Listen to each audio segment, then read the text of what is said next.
संविधान में मानते हैं या मनुस्मृति में? मनुस्मृति भारत का प्रथम संविधान है। मनुस्मृति भारत का प्रथम संविधान है और मनुस्मृति में एक भी ऐसा वाक्य नहीं है जो भारतीय संविधान के विरुद्ध हो। लेकिन संविधान के जो भारतीय संविधान के निर्माता हैं डॉक्टर भीमराव अम्बेडकर, उन्होंने आप यह वाक्य वापस लीजिए जी, वो निर्माता नहीं है, वो 100 लोगों की कमेटी थी, सबने मिल के बनाए थे, वो नहीं बनाए थे। लेकिन सामाजिक न्याय के लिए तो उन्हें नायक माना जाता है ना गुरुजी? नायक भले कुछ मान ले, आप जाके देखिए 100 लोगों की कमेटी थी कि नहीं वो? नहीं, लेकिन वो उसके अध्यक्ष थे और अध्यक्ष से क्या होता है, वो तो सब, और वो उसके अगवा थे। उन्होंने मनुस्मृति की प्रतियां जलाई। मुझे तो आप कह रहे हैं वो सबसे पहला संविधान है और डॉक्टर भीमराव अम्बेडकर ने मनुस्मृति को माना कि अन्याय का ग्रंथ है। सुनिए, मुझे दुख की बात का है, फिर कह रहा हूँ, यदि अम्बेडकर साहब को संस्कृत आती होती ना, ऐसी गलती नहीं करते। मनुस्मृति की अंग्रेजी की भाषाएं, अंग्रेजी की व्याख्या देकर उन्होंने मनुस्मृति चलाई और ये बहुत उनके जीवन की बहुत बड़ी गलती थी।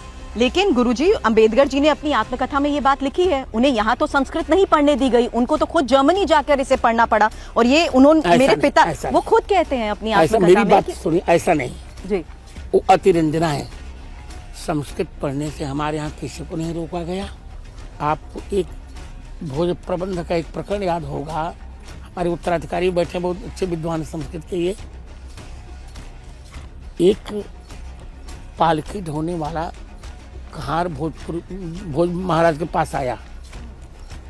भोज महाराज ने कहा, किम भो भारो न बाधती, अशुद्ध बोल दिया भोज महाराज ने। तो पालकी ढोलने वाले ने कहा, भारो न बाधते राजन यथा बाधती बाधती, मुझे भार नहीं बाधित कर रहा है, आपके मुख से अशुद्ध निकला हुआ बाधित शब्द ही बाधित कर रहा है।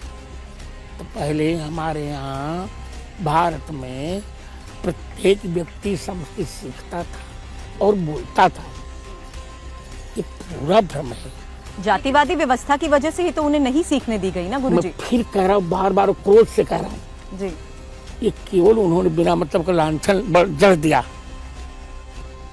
हमारे यहाँ जातिवाद था ही नहीं, जातियां थीं, जातिवाद नहीं था। भीमराव अंबेडकर ने भी अपनी आत्मकथा में इस बारे में बताया है किस तरीके से जब वो पढ़ने जाते थे तो उनके साथ व्यवहार किया जाता था, उन्हें पानी तक नहीं पीने दिया जाता था, जहाँ पर सब पानी पीते थे। नहीं, भीमराव अंबेडकर की अतिरंजना है। कभी कभी व्यक्ति अपने को अच्छा बनाने के लिए अतिरंजित बोल लेता है। ऐसा हमारे यहाँ कहीं नहीं हुआ, हमारे कहीं नहीं हुआ। हमारे शूद्रों का, ये शूद्रों का अपमान होता तो सबरी की जूठे बेर भगवान क्यों खाते? विदुर जी के केले साग भगवान कृष्ण क्यों खाए? हमारे यहाँ शूद्रों का कोई अपमान ही नहीं था। भीमराव जी को ये सब जान लेना चाहिए था। मनुस्मृति जलाकर उन्होंने बहुत बड़ा अपराध किया और क्या नुकसान हुआ, कितना जलाएंगे? मुझको पूरी मनुस्मृति कंठस्थ है, फिर जलाएंगे हम, फिर लिखवा देंगे, जाओ। क्या आप बाबा अंबेडकर को सामाजिक न्याय का नायक मानते हैं? कहीं कहीं बिल्कुल नहीं। मनुस्मृति में जलाया उन्होंने, बिल्कुल नहीं मानता, न मानूंगा। हम सभी समाज के नायक हैं। समाज के नायक तुलसीदास हैं, समाज के नायक चाणक्य हैं, समाज के नायक रैदास जी हैं, समाज के नायक मीरा जी हैं, समाज के नायक कबीर जी हैं, समाज के नायक तुलसीदास सूरदास हैं। ये सब बातें बहुत बड़ी गलती की मनुस्मृति जलाकर उन्होंने। तो नायक नहीं है वो? अब वो जाने और आप जानो, बहुत बड़ी गलती है। मनुस्मृति को जलाना थोड़ी चाहिए। दुर्भाग्य था कुछ, मेरी अवस्था छोटी थी, मैं बड़ा होता तो उनको कन्विंस कर देता। मनुस्मृति का एक भी श्लोक राष्ट्र विरोधी नहीं है। लेकिन गुरुजी, अंबेडकर जी को तो लोग पूजते हैं, उन्हें भी विद्वान मानते हैं। वो मानते रहे, मैं तो नहीं मान रहा हूँ। बहुत बड़ी गलती की है उन्होंने। मायावती जी को लेकर भी आपने कहा कि आप को उन्हें बहन कहने में दिक्कत होती है। हाँ, दिक्कत होती है क्योंकि वो मनुवादियों को पानी पीकर गाली देती है और समझती है नहीं कुछ। लेकिन आज जब मेरी बात सुनिए जी, मैंने इस बार कुंभ में सुरभि जी सुमेधा जी, अरे सुमेरा। सुमेरा जी और प्रगति जी, मैंने विनम्रता से कहा था कि मैं 1 महीने कुंभ में हूँ और मनुस्मृति पर ही मेरा व्याख्यान हो रहा है। जिसको संदेह हो ओझल होकर नहीं मेरे सामने प्रश्न करे मनुस्मृति के श्लोकों पर, मैं उसको समझाऊंगा क्या है मनुस्मृति। लेकिन मनुस्मृति को लेकर आरोप तो ये भी लगाए गए कि ये ब्राह्मणवादी है, महिला विरोधी है। यत्र नार्यस्तु पूज्यन्ते रमन्ते तत्र देवता यत्रैतान पूज्यन्ते सर्वा। लेकिन लिखा गया है कि अगर शूद्र सुनिए नहीं पहले, अगर वो ग्रंथ पढ़ते हैं या सुनते हैं नहीं, तो ये बहुत ही गलत है। नहीं, कहीं नहीं लिखा गया।